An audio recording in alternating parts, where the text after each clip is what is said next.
Hello everybody, today we have a Dell Latitude 3510. This was brought in with a no boot. The customer said that there was a spill on the motherboard. Somehow, I have no idea how people do these things, but somehow there was a curry spill on the back near where the power connector comes in. And since that happened, it won't boot. The customer has told me that they have files on the desktop. And guess what? The hard drive is encrypted. So just to verify this, I took the hard drive out of this and put it into a similar laptop, and sure enough, it's prompted me for a BitLocker key. He thinks he may have a copy of it on a file somewhere and is trying to locate that at the moment. But right now, I don't have a BitLocker key, so getting this to boot again may be the customer's only hope of getting his data back. So I'm going to try troubleshooting this now. So this is our motherboard. As you can see, there are small little remnants of where you can see the spill happened. It was around this area really. So the guy has done a job of cleaning it off, and I got in myself with a toothbrush dipped in alcohol, and I scrubbed it down and then dried it off with a hot air station. So it's, from my point of view, it looks pretty clean. I had the processor, I had the heatsink off as well, and I cleaned down there as well. However, it's still not booting. What we're getting right now is we are getting one of the diagnostic light LED codes. So we're getting 2 amber lights flashing, followed by 4 white lights. Now this is a Dell Latitude 3510. So what's really good about these is you can look up the service manual. So when I look up the service manual here, I have a table of what all of those light codes are. And if we look down here, you can see that there are a couple that relate to memory. So two amber, 3 white is for no memory. And the one that we're getting at the moment is 2 amber, 4 white, which is memory failure. So again, sometimes these codes, whether it be cars or PCs, sometimes they don't correspond directly, but it seems to be giving us a pointer here to say that there's something wrong with the RAM on the laptop. So I'm going to start there and we'll see how we get on with that. This is the memory section of the motherboard of our laptop. So we have 2 DIMM sockets. We have DIMM 1 and DIMM 2, but only DIMM socket 1 is populated. And in that DIMM socket, we have a DDR4 8 gig DIMM. So the first thing I wanted to do, given that we have an error which is indicating memory or RAM failure, I swapped this RAM chip from DIMM socket 1 to DIMM socket 2. That didn't make any change. Still 2 amber lights, 4 white lights. The next thing I tried was I took out that DIMM completely. I got a brand new DIMM from another laptop and put that in, but still no change. So it wasn't actually the DIMM itself. It seemed like it was something inherent in the board that was causing that error to happen. Just as another test, I took the DIMM socket from this laptop and tried it in another laptop, and it didn't bring up any failure either. So the question is where to go from there. Since changing out the DIMM didn't make any difference, I just put back in the original one and decided to do a bit of further troubleshooting with the board. One thing I wanted to verify was that it was actually getting the proper voltage. As we may have discussed before, the way these boards work is that you get 19 volts in at the input here. Let me get my little pointer here. We get 19 volts in through this jack here.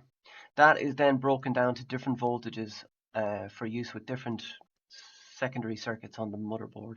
So for example, I guess the most obvious one is that you would have 19 volts come in here. That's broken down to 5 volts for use with the USB.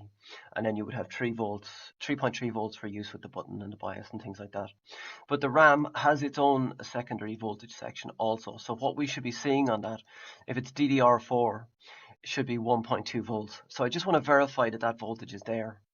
And how we do that is we get our black probe, put it to ground, set our multimeter to volts DC, and check for an inductor near the memory. Now, there's 2 that are close to it here. I can see one here and I can see one here. I checked the voltage here and it gave me 5.1 volts. So that's obviously the one that deals with the USB. You just need to be careful with this as well when you're checking the inductors. Obviously, don't try and check it on the other side where there's loads of components. Put it to the side where it's, far away from other smaller SMD components. So I measured the voltage here, and that was 5.1 volts. So we know that that's not the one that relates to memory. That's the one that relates to the USB. So the only other one that's really close to the memory here is this one here. Once again, I don't want to measure it here because if I put my probe in here, there's a chance that I could connect to one of these pins here and do some damage. So I actually connected in from the top with this one and placed my probe here. And when I checked that for volts, I got 1.2 volts here. So that was the voltage that is feeding to the RAM, and it's 1.2, so it is on target. One other thing I actually tried on this as well was on the chip itself, I placed my probe here, and I also found that there was 1.2 volts on the capacitors on this DIMM. So it seemed like the voltage was online as well. So we know we've got a good DIMM, and we know our voltage is online. So it's where else to look. And I'm also conscious as well that there was a spill. Now the spill happened up in the spill really happened up in the section up here. There was no evidence of the spill being anywhere near the memory at all. But what I did was I took out the DIMMs and had a look, and it seemed to me that there was just the remnants of something. That must be my word of the day today, the remnants. But it looked like there was small little bits. I didn't know whether it was dust or whether it was just my imagination. But I said what I would do was gently clean out the DIMM sockets, and that's what I did next. Okay, so we want to remove our DIMMs, and I'm going to introduce my virtual toothbrush. Don't laugh, this took me ages to cut out.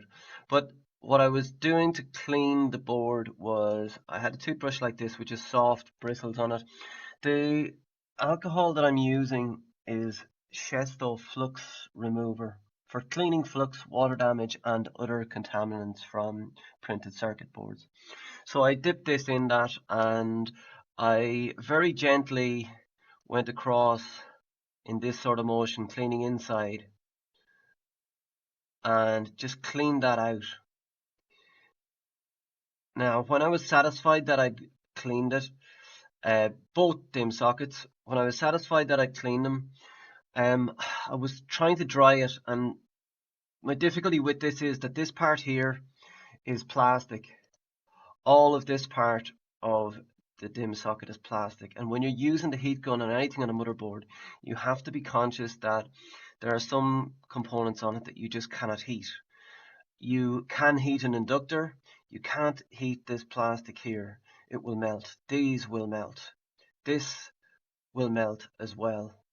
So what I did was I very lightly got in with my hot air gun at a low temperature, at about 100 degrees, and just gently wafted the hot air in to take away any of the excess moisture that was left behind from the cleaning solution.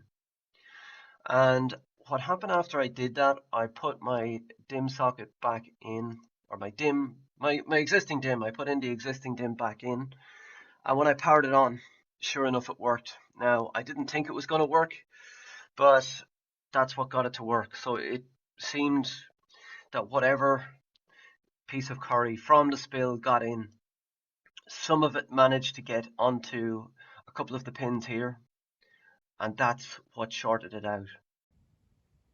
Okay, and after cleaning it off, after cleaning out our two DIMM sockets, we now have a working laptop. So I've just told the customer, and he's happy because he cannot find his BitLocker key. But just one thing on this, because this is a spill and I don't know if anything else is going to go wrong with this.